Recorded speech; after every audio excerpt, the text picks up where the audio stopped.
Ai.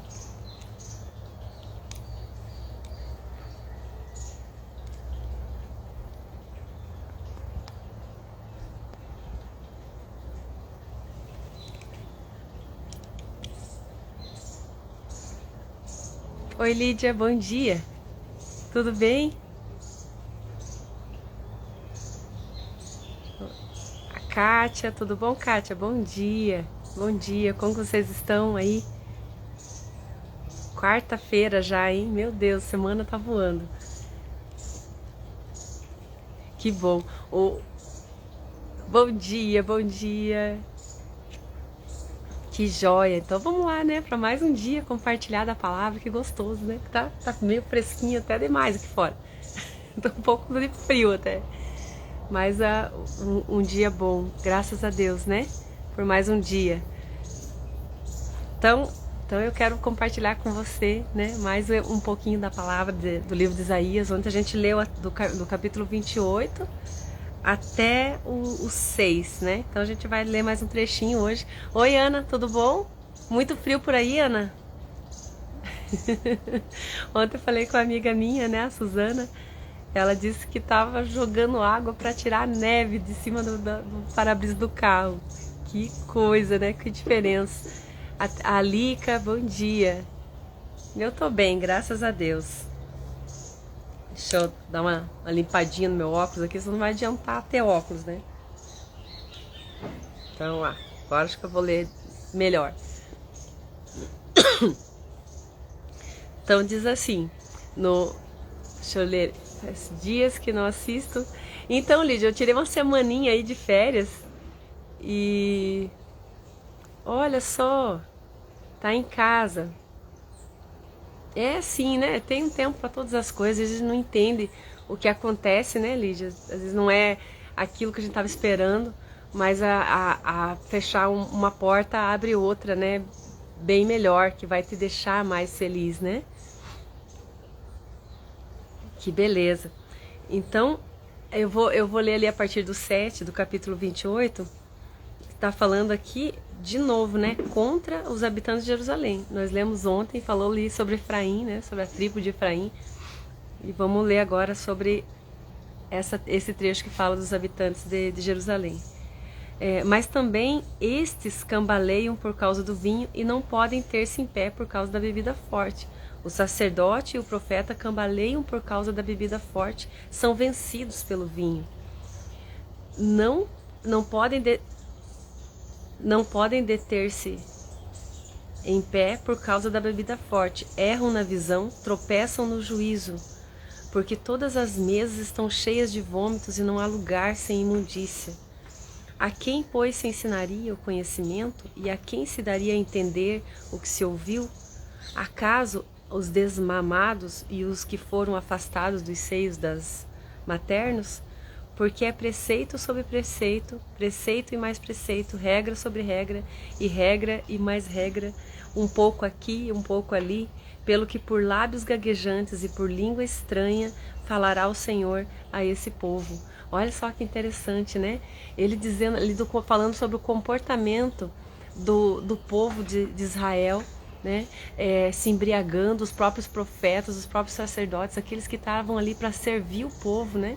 Que tinha essa missão de ouvir a Deus e transmitir a lição ao povo, não estavam falando coisas com coisas, ao invés de fazer aquilo, ouvir do Senhor a direção que o povo deveria tomar, eles criavam regras. Existe hoje, até hoje na doutrina judaica, né? Muitas regras que eles colocam ali como um complemento daquilo que Deus mandava fazer, né? Mas que aquilo acabava gerando um farisaísmo, assim, algo fora daquilo que Deus estabeleceu. Quando Jesus veio, né? E ele, judeu, né? Da tribo de Judá, ele entrou ali no meio do povo e começou a fazer as coisas meio que diferente, né? A hora que os discípulos dele estavam com fome, ele parou numa plantação e colheu as espigas para os discípulos comerem. aquilo foi escândalo para as pessoas, porque as regras deles diziam que não podia nem carregar um saco de farinha na rua, não podia fazer esforço nenhum. Quando Jesus curou aquele homem que estava enfermo, que ficava esperando ali à beira do tanque de Betesda, né, para que alguém viesse e jogasse ele nas águas, quando os anjos agitassem as águas. Era assim que eles criam.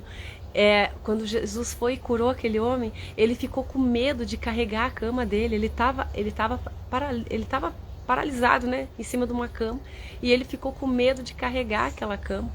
Aí Jesus falou para ele: vai, né, vai para tua casa, faz aquilo que os sacerdotes pedirem, né, e viva a tua vida.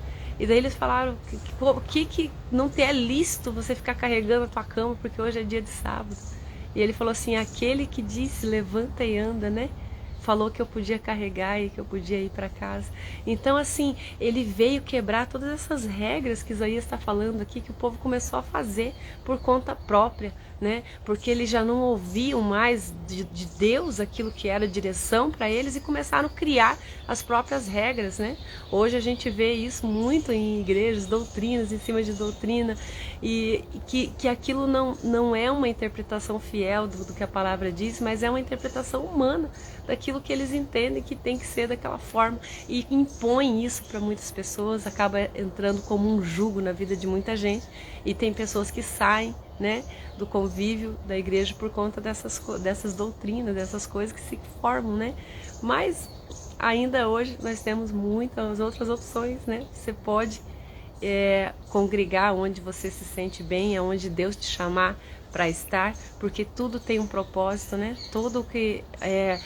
Todas as coisas, elas cooperam para o nosso bem, seja de uma forma, seja de outra.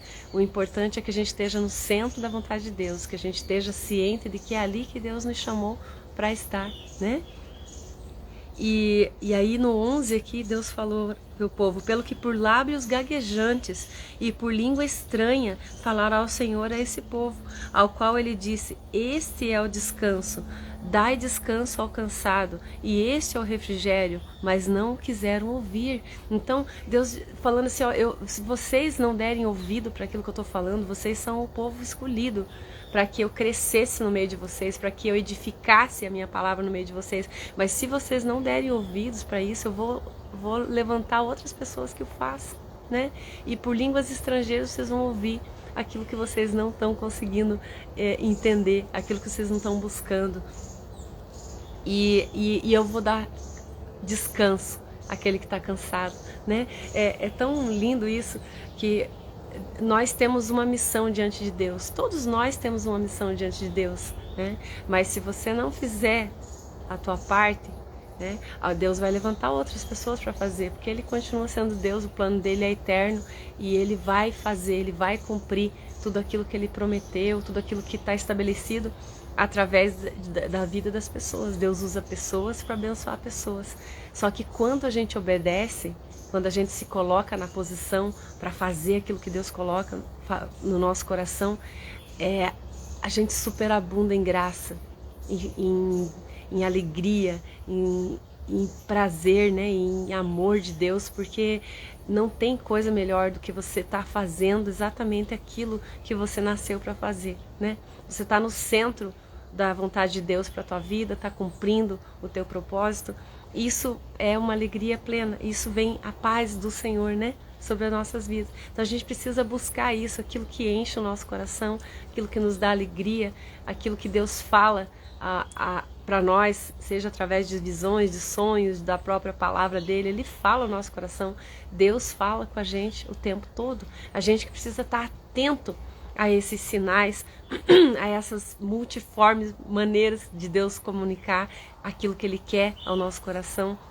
A gente precisa aquietar a nossa alma para deixar Deus falar, né? Só assim a gente vai conseguir ouvir aquilo que Deus tem para nós, né? A Ana de Goiás: oi Ana, bom dia para você, que joia, né? Seja bem-vinda.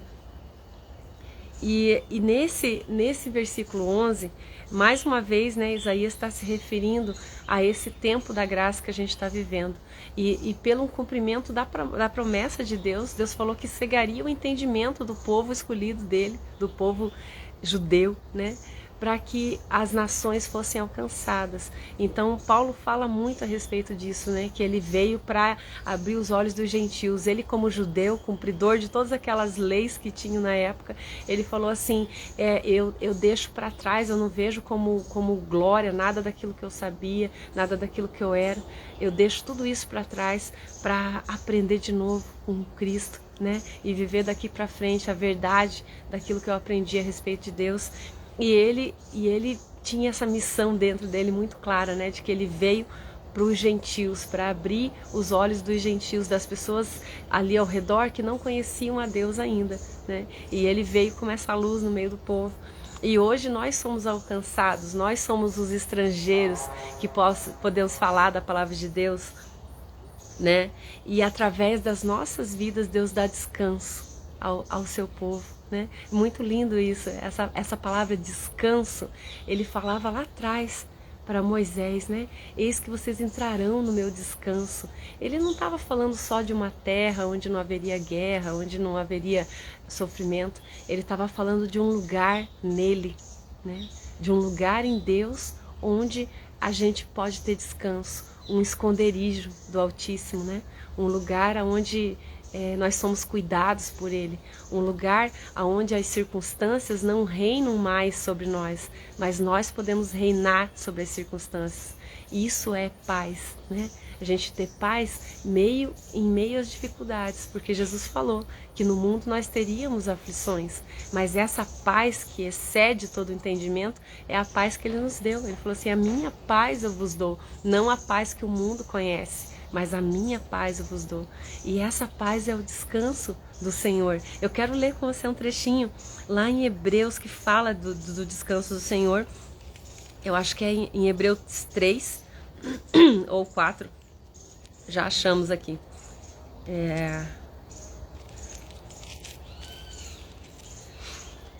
Hebreus 10.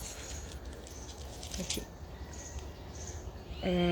No 4. Bem no comecinho do capítulo, diz assim: temamos, portanto, que sendo nos deixado a promessa de entrar no descanso do Senhor, né, suceda parecer que algum de vós tenha falhado, né? O autor de Hebreus, que não diz quem é, né, ele falando para a igreja, falando para o povo: olha, foi nos dado essa promessa da gente entrar no descanso do Senhor, né? Aqui é Novo Testamento, né? O livro de Hebreus foi escrito depois da vinda de Jesus, e ele está falando desse mesmo descanso. Então, quando Deus falava lá atrás de descanso, em Isaías, o povo já estava estabelecido na terra. Ele não estava falando mais da terra, do lugar. Ele estava falando do lugar em Deus. Aquilo que o Salmo 91 fala lá, né? Aquele que habita no esconderijo do Altíssimo e à sombra do Onipotente descansa, né? Esse pode dizer do Senhor: tu és o meu refúgio, minha fortaleza, o Deus em quem eu confio. Esse lugar em Deus, esse lugar onde a gente está refugiado, aonde a gente pode descansar, porque a gente sabe no nosso espírito que nós estamos sendo cuidados, né? É esse lugar em Deus. Aí aqui ele fala, né? Tendo, portanto, que sendo deixada essa promessa de entrar no descanso do Senhor, parece que alguém de vocês falhou nisso, né? Alguém não entrou, né, no descanso do Senhor, porque também a nós foram anunciadas as boas novas, como se deu com eles, mas a palavra que ouviram não lhes aproveitou, visto não ter sido acompanhada pela fé naqueles que a ouviram. Olha só que interessante isso. Ele está dizendo assim, a mesma palavra, a mesma boa nova que foi anunciada aqui na igreja, né, aqui, que nós temos falado a vocês, essa mesma palavra, vocês não tem alguns que não aproveitaram. Teve alguns que estão vivendo do mesmo jeito. Uns entraram no descanso, outros não entraram no descanso. É isso que ele está falando aqui, né? No 3, nós, porém, que cremos, entramos no descanso do Senhor, conforme Deus tem dito. Aí é uma citação, né? Assim jurei na minha ira, não entrarão no meu descanso, embora certamente as obras estivessem concluídas desde a fundação do mundo. porque em certo lugar assim disse no tocante ao sétimo dia, e descansou Deus no sétimo dia de todas as obras que fizera. Então, esse lugar de descanso, ele falou assim, nós, porém, ali no 3, né, que cremos, entramos no descanso, conforme Deus tem falado. Então, para a gente entrar nesse lugar de descanso do Senhor, a gente só precisa crer, né? Crer que tem um Deus por nós, crer que nós não estamos sozinhos, crer que nós somos filhos amados do Senhor, que Ele que direciona os nossos passos, Ele que guia os nossos caminhos. Tudo aquilo que nos sucede provém do Senhor, porque a nossa vida pertence a Ele, e tudo aquilo que nos acontece vai cooperar para o nosso bem, como a palavra diz, né? Todas as coisas, todas mesmo, né? Todas as coisas cooperam juntamente para o bem daquele que ama a Deus. Então, se a gente tem no nosso coração essa convicção de que nós somos filhos, e o Espírito Santo testifica isso em nós, né? Paulo falou assim, ninguém diz Senhor, Senhor, se não for pelo Espírito Santo de Deus. Então, se você ama a Deus de todo o teu coração, você pertence a Ele, né? Creia nisso. Em Efésios 1:13, nós já lemos várias vezes essa palavra, né, que diz ali que a partir do momento que você ouviu essas boas novas que o autor está dizendo aqui, né, porque também a nós foram anunciadas essas boas novas. Então, foi anunciada essas boas novas, e se você creu nessas boas novas, né, de que Jesus veio ao mundo em carne, Ele é o Filho de Deus, Ele habitou no meio de nós para expiação dos nossos pecados, né, porque Deus amou o mundo dessa tal maneira, né, que fez tudo isso por amor de nós. Se você crê nisso, a palavra diz lá em Efésios 1:13 que o Espírito Santo de Deus vem habitar no teu espírito como um selo da promessa. Ele te sela, né? Hoje a gente quase não manda mais carta, né? Aquele selo, né? Lacrou ali, esse vai para o destinatário, né? Então ele nos sela e nos direciona para o nosso destino, que é uma vida eterna com Deus. É isso que o Espírito Santo faz. Ele nos direciona, ele nos guia, ele nos conduz ao Pai, né? E ali ele está dizendo assim que esses que ouvem essa palavra dessas boas novas e crê que você é filho de Deus, que você pertence a Ele, que Ele tem cuidado de você, né? Esse entra no descanso do Senhor, onde as dificuldades já não nos abalam mais, aonde as próprias tribulações, como Jesus falou que no mundo nós teríamos tribulações, elas não têm esse poder de nos oprimir, mas a gente sabe, e o Espírito testifica no nosso espírito, de que tudo vai ficar bem, né? De que Deus está no controle absoluto de todas as coisas, como o salmista fala, né? Olha para os montes, é de lá que vem o seu socorro, e cada vez que a gente abate, né, na nossa alma, a gente se coloca de novo na posição para que o Espírito de Deus cresça dentro de nós e sucumba a nossa alma, que é a nossa mente, as nossas vontades, as nossas emoções, à autoridade do Espírito Santo de Deus. É Ele que vai reinar, né? Por isso que fala assim, entrega Jesus veio para salvar a nossa alma, né? Nosso espírito pertence a Deus, Ele veio para salvar a nossa alma, as nossas emoções, a nossa mente, os nossos pensamentos, isso que nos oprime, seja pensando em coisas do passado, seja ansioso com as coisas do futuro, é a nossa alma que depõe contra nós em muitos momentos, né? E quando a gente entrega ela na autoridade do Espírito Santo de Deus, deixa ela ali sucumbir à autoridade do Espírito Santo de Deus, é o Espírito que reina. E o Espírito nosso está unido ao Espírito Santo de Deus, como Efésios mesmo fala, e nós já lemos o livro de Efésios, né? Ele fala que através do nosso Espírito Santo, do Espírito Santo em nós estamos assentados com Deus nas regiões celestiais em Cristo Jesus. Então, ao mesmo tempo que a gente está aqui, nós não pertencemos a esse reino, né? Nós pertencemos ao reino dos céus. Nós estamos assentados com Deus e através do Espírito Santo de Deus nós temos a condição de conhecer as profundezas do coração de Deus, e Ele vai revelando para nós como gotas, né? À medida que a gente vai precisando saber, para que tudo vá bem nessa terra, para que a gente ande em passos retos, para que a gente alcance o alvo, né? Que é o Senhor, que é Cristo. Amém? Né? A palavra pecado significa errar o alvo. Então nós temos um alvo para seguir. E a gente precisa se afastar desses pecados, das coisas que nos desviam desse alvo, né? Para que tão logo a gente experimente essa boa, agradável e perfeita vontade de Deus para nós. Amém? Que Deus abençoe grandemente aí o seu dia, né? Essa quarta-feira que está só começando, cheia de oportunidades, né? Que Deus abençoe grandemente a cada um de nós. A Vivian, né? O Eterno é o nosso Deus. Amém. Amém. Baruch Hashim. Nunca ouvi essa palavra.